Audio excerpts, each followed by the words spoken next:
Grit, that's very annoying. Yes, that's very annoying, because it's clearly, I think it was correlated, I think I told you this, it was correlated with conscientiousness at 0.75. I don't believe that optimism and pessimism exist. I don't believe that promotion and prevention exist. Empathy, we tried measuring empathy. It's like we used, you can measure empathy like mad if you use one measure. But if you use 3, then all of a sudden your empathy measures don't correlate. So that really sucks. So the way out of that is just to use one measure, right? Well, obviously not. If your 3 empathy measures don't correlate, well, you got a problem.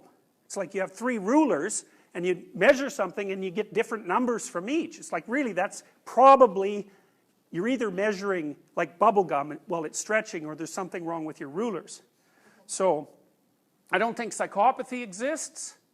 I think it's low agreeableness and low conscientiousness, because that would make you a predator, that's low agreeableness, and a parasite, because that's low conscientiousness. So that kind of sums up psychopaths. In terms of personality disorders, there was a bunch of them, and you know, over the last 20 years, people have been, the psychometricians in particular, have been trying to cram those things into the Big 5 structure, and they're reaching, they're experiencing a tremendous amount of resistance from the established psychiatric community, and no wonder, but still the Big 5 does seem to be able to provide a pretty good model of what constitutes personality pathology.